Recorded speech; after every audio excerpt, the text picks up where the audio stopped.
Isang magandang araw Pilipinas, magandang araw Soxer Gen. Welcome sa isa na namang edisyon ng programang Performing and Informing, hatid sa inyo ng Presidential Communications Office, Philippine Information Agency at Information Coordinating Network of Soxer Gen o IconSox. Sa ngalan ni PIA Director General Catherine Chloe De Castro at Regional Director Fry Nabkilan, ako po si Oliver Rivera at samahan ninyo kung alamin ang mga latest development programs, projects and activities ng ating pamahalaan na ipinatutupad sa bahaging ito ng bansa. Tayo po ay mapapanood via Facebook, YouTube at Spotify at maging sa ating mga partner radio station sa buong Rehiyon 12, kabilang na rin sa Bangsamoro Autonomous Region in Muslim Mindanao. And we have with us today ang ating kaibigan, suking-suki ng ating mga programa ng PIA mula sa Philippine Health Insurance Corporation or PhilHealth, ang kanilang Public Relations Officer, Miss Hannah Naanep. Ma'am Han, good morning. Ang inyong pagbati po sa ating mga manonood. Yeah, magandang umaga sa iyo, Oliver, at magandang umaga rin sa lahat ng mga followers sa programa ng PIA. Opo, ma'am, kamusta? Alam natin busy si PhilHealth. You have been very busy para i-promote ang iba't ibang programa ng PhilHealth. Narinig po namin, meron kayong bagong programa. Ano po itong PhilHealth Gamot? Ang PhilHealth Gamot or Guaranteed and Accessible Medication for Outpatient Treatment ay karagdagang serbisyong handog ng ating Yaman ng Kalusugan Program or YAKAP. Yakap. Okay. Yeah, kung narinig mo na, Oliver, di ba yung YAKAP talagang madalas pinag-uusapan. So dito sa ating gamot, ito yung karagdagang drugs and medicines on top of the existing 21 na readily available drugs and medicines na binibigay na ngayon sa ating yakap. Dito sa ating gamot, may karagdagang 54 drugs and meds na i-dispense ng ating mga accredited gamot pharmacies. Ma'am, ano yung mga gap in healthcare access na aim na i-address nitong gamot program? Layunin nito na maibsan or mabawasan man lang yung mga expenses no ng ating mga kababayan. Alam naman natin na kapag tayo nagkakasakit, magastos. So sa pamamagitan ng ating primary care services, maiiwasan natin yung mga admissions. Yes. So dito kung maibigay na natin sa ating primary care services yung ating mga maintenance drugs and meds, yung mga basic na mga serbisyong pwedeng ibigay sa ating primary care, hindi na kinakailangan ng mga miyembro nating ma-admit no, sa kanilang pagkakasakit. So sa tulong ng ating gamot, mabawasan talaga yung kanilang gastos. Ang ano natin is prevention is better than cure. Exactly. Opo. As always, an ounce of prevention is always better than a pound of cure. Kasi dito sa ating gamot, ang lahat ng mga miyembro na mag-a-avail nito, pati na rin yung kanilang mga qualified dependents, ay mabigyan ng at least 20,000 budget per year. 20,000 budget. Yes. Opo. Ma'am, itong PhilHealth Gamot is introduced this year lang po ba? Actually, it was launched in 2025 and Okay. then pilot tested in identified regional offices all over the Philippines. And then after the success story that happened, ito na, Roll nilaunch out na talaga nationwide. And here in Region 12, ngayong 2026. Ngayon 2026, ni-roll out na natin sa mga, particularly sa GDAS, ma'am. Yeah. For the first time, ginawa ito sa ating GIDA dito sa Region 12. Actually, yung mga launching na ginawa sa ibang mga regional offices is only within the cities. Within the cities, urban centers, Yes, mga ganun. yes. Pero Region 12 But in specifically, Region 12, ito talaga yung choice ng ating RVP, Dr. Hector Zenon Leonardo P. Malate. Gusto niya talaga nasa ating mga GIDA areas. Ma'am, bakit GDA pili natin na paglunsadan itong ating gamot program? Alam naman natin basically na kapag sa GIDA yung mga kababayan natin may kalayuan ang access no in terms of government services, hindi lamang sa mga pagpapa-ospital no maging sa ibang serbisyo na kinakailangan natin nila no mula sa gobyerno. Kaya pinangunahan na natin sa PhilHealth. Okay. Kasi alam naman natin ang health is wealth. Na kapag once your health is lost, everything is already lost. Kaya pangalagaan natin yung kalusugan ng ating mga mamamayan para na sa ganun, magiging productive tayo bilang Filipinos. Opo. Ma'am, saan particularly natin ni-launch yung saang area? Yeah, that was in actually Calamansig Sultan Kudarat, and we'd like to say good morning to Mayor Eugene Ronan Garcia. Garcia. Maraming salamat po talaga, Mayor, sa inyong suporta sa aming programa. Upon introduction of the program, walang atubiling sinabi ni Mayor na yes, we welcome PhilHealth for the launching of our gamot. And I believe ang daming nag-avail. Di ba? Exactly.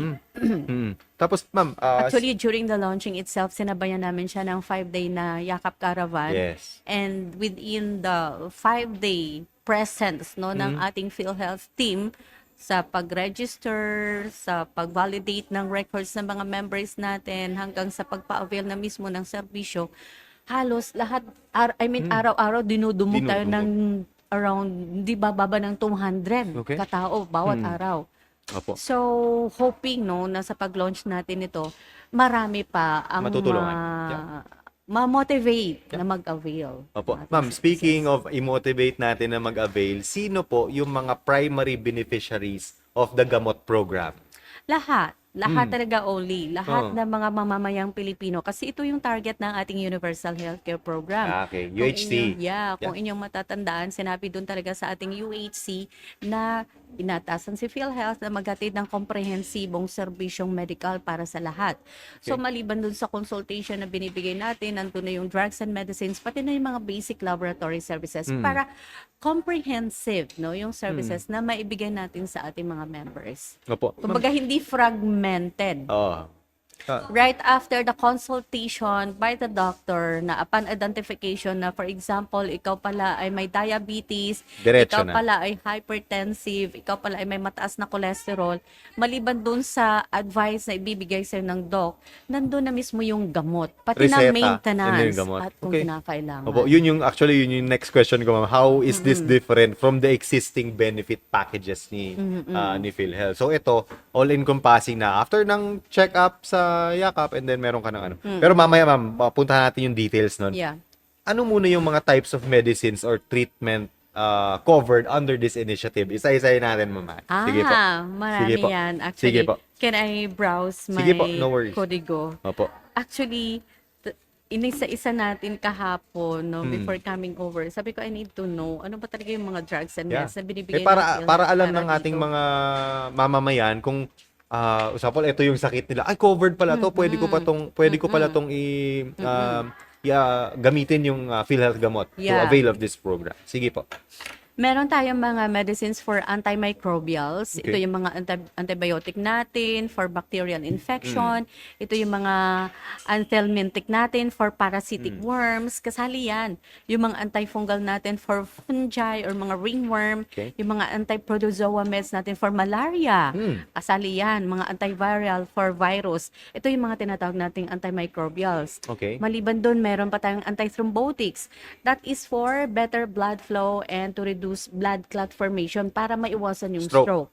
Alam naman Init natin na na yun. leading cause of death nowadays is stroke. Mm. Sinundan nito, meron din tayo for anti-asthma para sa mga asthmatic. Maraming mga Pilipino ang asthmatic. Meron din tayong antihistamine for mga allergies. Meron tayong antacid for heartburn, acid indigestion. Meron tayong anti-tussives for dry cough.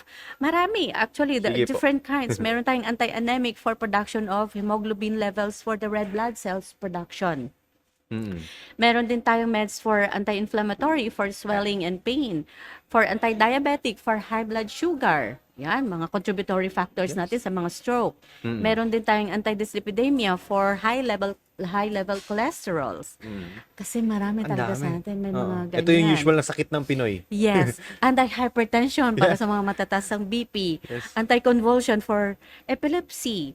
For mood disorders, for migraine. And then prostate meds for Marami. men. Oo. Ayan.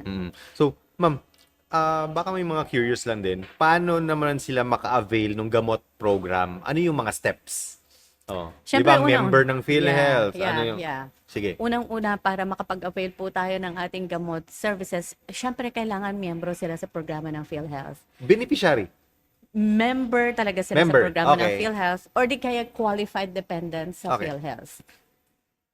Every time po kasi na mag-avail tayo nito, dadaan talaga tayo sa ating Yakap, Yeah. Yakap Clinic at magpatingin tayo sa ating Yakap doctors. Kailangan masuri po talaga tayo ng ating Yakap doctor and then makonsulta ni Doc at matingnan kung alin doon sa mga nabanggit natin yung mga pangangailangan nila Yes. para matugunan at para maibigay yung tamang gamot. Mm.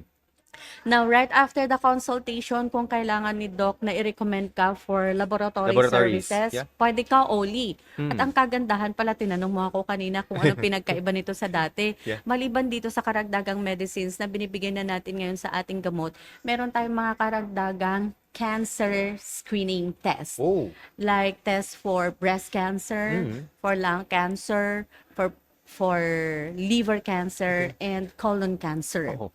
Hmm. So lahat yan available po dito sa ating yakap. Now, right after consultation, for example, nakikitaan ka ni Doc na, Taas ikaw ang sugar pala mo. ay may probability na magkaroon ng breast cancer, Ah, or okay, lung cancer, or liver cancer, or colon cancer, or mataas ang sugar mo, hypertensive ka, mataas ang BP mo. That's the time na i-recommend ka ni Doc for further treatment. Pwedeng i-refer ka na mag-undergo ng lab test, or for confirmation, or bigyan ka na ng gamot Reseta. for maintenance. Maintenance. Opo. And then after that, so dapat i-sure natin na ang first step talaga natin is PhilHealth member tayo, pumunta tayo sa accredited na mga yakap centers. Yes. Present ba ito, ma'am? Dito sa Kailangan. Region 12, lahat ba ng municipalities and cities natin, andun na yung yakap centers natin? The good news is halos lahat ng ating mga rural health units. Lahat ng And we're RHUs. so thankful, no, sa lahat ng mga governors natin. Governor ng Sarangani, Governor Pacquiao, Governor ng South Cotabato, Governor Tamayo, Governor ng Sultan Kudarat, Governor Mangudadato, and North Cotabato, Governor Talino. Dahil sa kanilang suporta dito sa ating programa, halos lahat ng mga rural health units natin ngayon ay already yakap Yakap accredited accredited. ng PhilHealth, kung saan yung mga members natin ay pwede nang magpakonsulta at mag-avail ng ating yakap benefits. And we're looking forward to na sooner or later, lahat na rin ng mga RHUs natin magiging accredited gamot providers na rin natin. Dahil sa ngayon, kukunti pa lang, no, yung ating mga pharmacies na magdi-dispense nito mga gamot. Yun yung ano ko, ma'am. Before tayo sa pharmacies, ma'am, meron yung RHU yung na-mention mo kanina, yung mga private hospitals, meron bang accredited na mga yakap centers din? Yes, Yeah. yes. We're Kasali so din thankful sila. din. We're so Oo. thankful din sa halos lahat ng mga big hospital Yeah, owners oo. natin in the Soc-Surgeon region. Mula General Santos hanggang dito sa South Coast, North Coast, hanggang Sarangani Province and Sultan Kudarat. Halos lahat ng mga malalaking hospitals ay yakap providers na rin natin, kung saan yung mga members natin ay pwedeng mag-avail ng kanilang yakap benefits. Opo, eto na, ma'am. Pharmacies na. Sinabi nyo kanina, accredited pharmacies ni PhilHealth.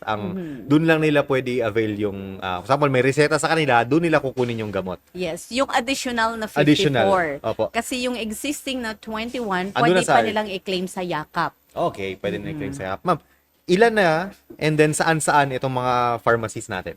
So far here in South Cotabato, we have already 10. Oh, ang dami. In Sultan Kudarat, we have already 5. In Sarangani, 3, at least 3. General Santos, at least 3. And North Cotabato, at least 2. Isa-isahin natin, So, ma'am, if para you alam may ng mga, allow, ano natin, yeah, ng mga, banggitin natin isa-isa. sige po, para kung may gustong mag-avail, dito kayo pumunta. Sige po.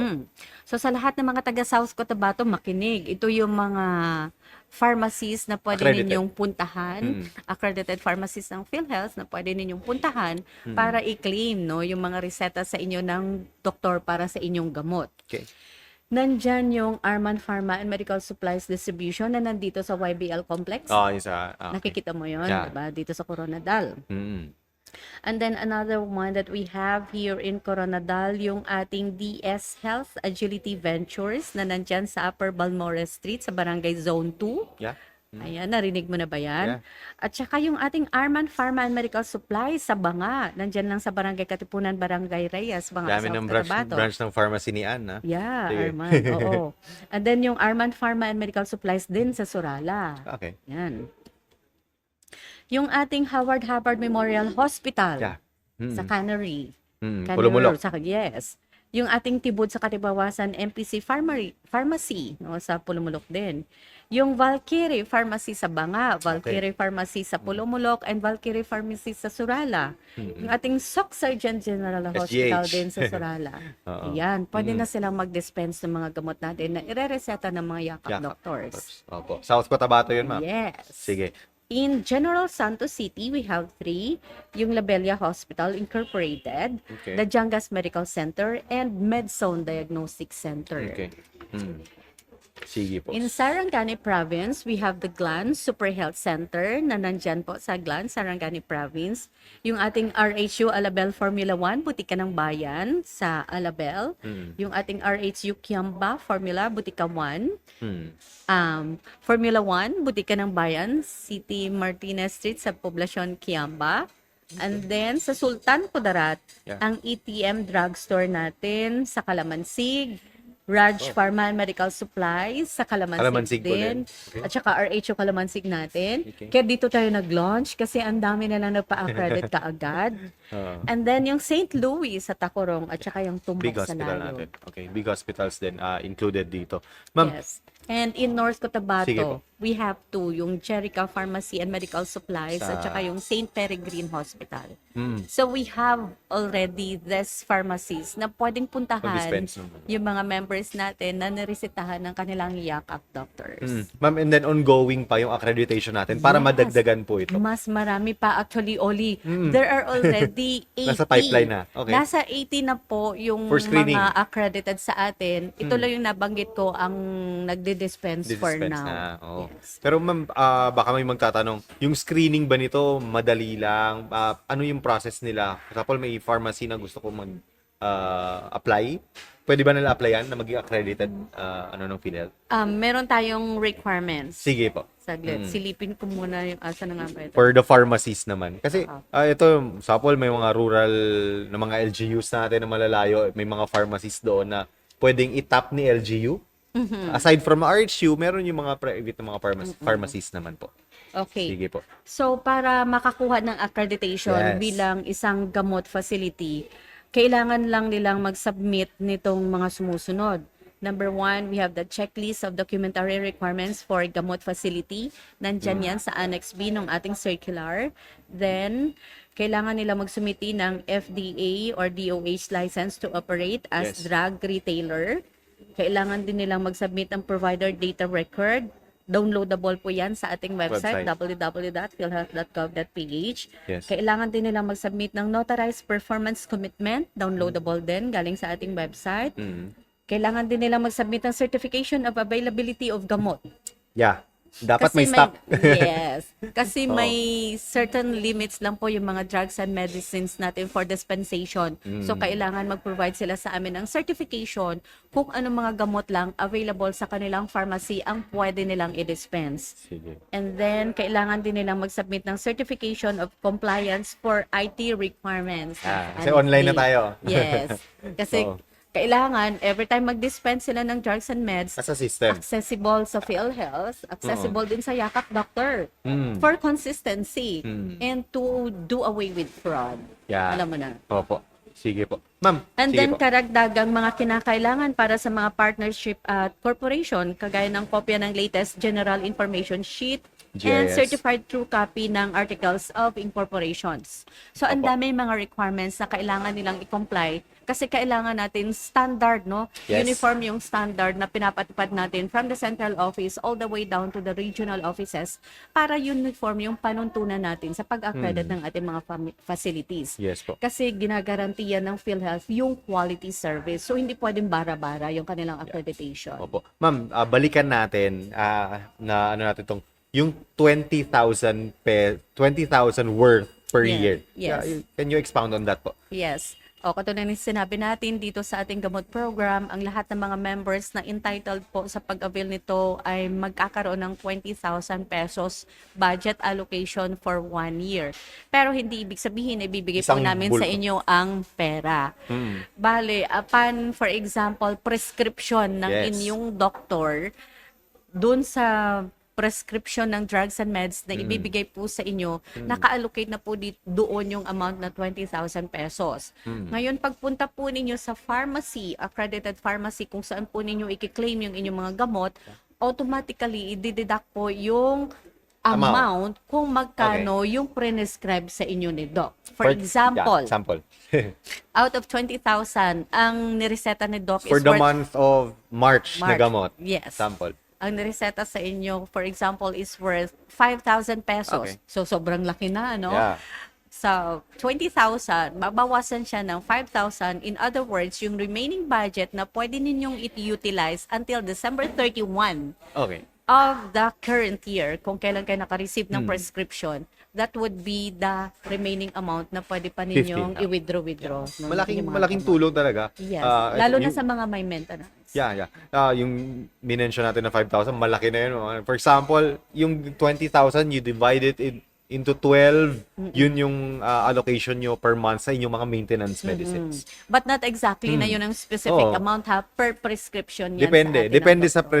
prescription ng doktor. Yes. Ma'am, sa implementation natin ngayon, since yung rollout natin, ano yung mga challenges ni PhilHealth na-encounter niyo sa implementation, ma'am? Oo. Well, speaking of challenges, unang-una na yung ating geographic allocation. Yes. Alam naman natin Region 12. na ang Region 12 maraming GDAS yan. Yes. Marami tayong mountainous area. And Oo. for the first time in my life, only nung nandun kami sa Kalamansig, binilang ko kung ilang liko-liko. Okay. Via That was UP kayo. around 300 liko-liko, no? From Kalamansig, pababa hanggang Yeah. dito sa Cotabato City. Oo. Ang dami, ganun pala talaga siya ka-challenging yung location ng mga kababayan natin, kung saan sila nakatira. So that's one thing. Another thing is poverty. Another thing is yung limitation din ng mga facilities natin, no? Usually sa mga geographically isolated and disadvantaged areas natin or GDAS, kukunti lang din yung mga pharmacies, kukunti lang din yung mga Doktor. facilities natin, kukunti lang din yung mga doctors natin. That's another thing, no, that we'd like to address. But then, somehow, no, we're so happy, yun lang nga, ulit-ulitin ko, dahil yung ating mga local LGUs government units, talaga. yung mga mayors natin are very aggressive and Yes. they themselves really find ways and means, no, to make all these services becoming more accessible to their respective communities. Katulad na lang nung sa Kalamansig. Yeah. 'Di ba? So, gusto ko lang talaga ulit-ulitin Sige, dahil ang ganda ng experience namin doon. Pati yung message ni Mayor Rona, ang ganda. Yeah, kay Mayor Garcia, 'di ba? Nabasa mo yung mga Yeah. videos sa aming launching activities. Yes. Narinig mo yung kanyang sinabi. Mahal na mahal, no, ng ating mga local chief executives yung kanilang mga respective constituents. That's why they are also in tandem with PhilHealth for bringing all these services closer to their people.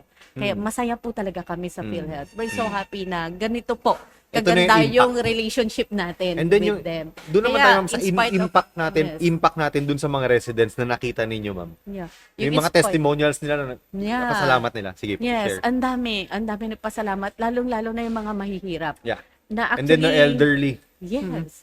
Hindi na nila kinakailangang magbayad. Actually, pati ng kanilang mga registration with PhilHealth. All they have to do is just join our caravan.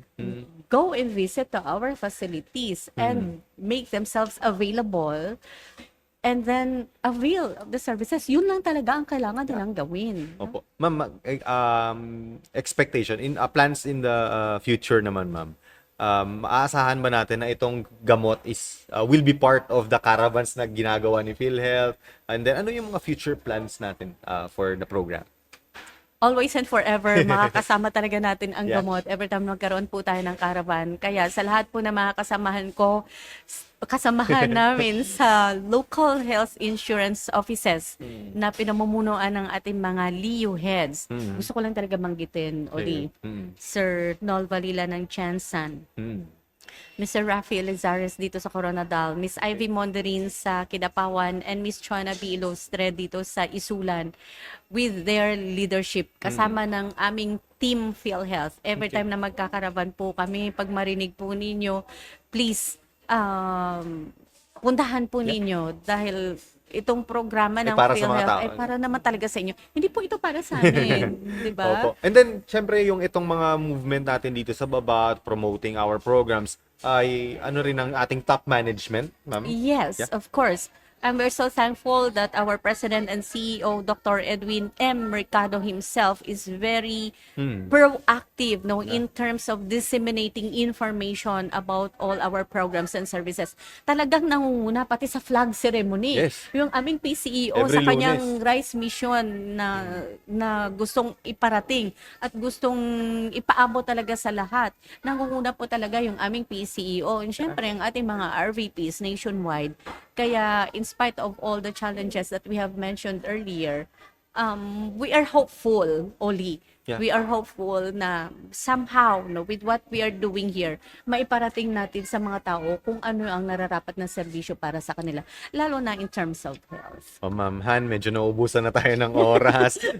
Marami na tayo na pag-usapan. Yeah. Pero baka may mga announcements pa po kayo or paghikayat sa ating mga PhilHealth members para po mag-avail nitong gamot program before we end. Okay. So, kung ano po yung nasimulan po namin ngayon dito sa aming caravan, Yakap Caravan, pati na rin po sa launching ng aming gamot, itutuloy po namin yan hanggang sa may buhay at hanggang mayroon pong PhilHealth at hanggang nandyan po kayo.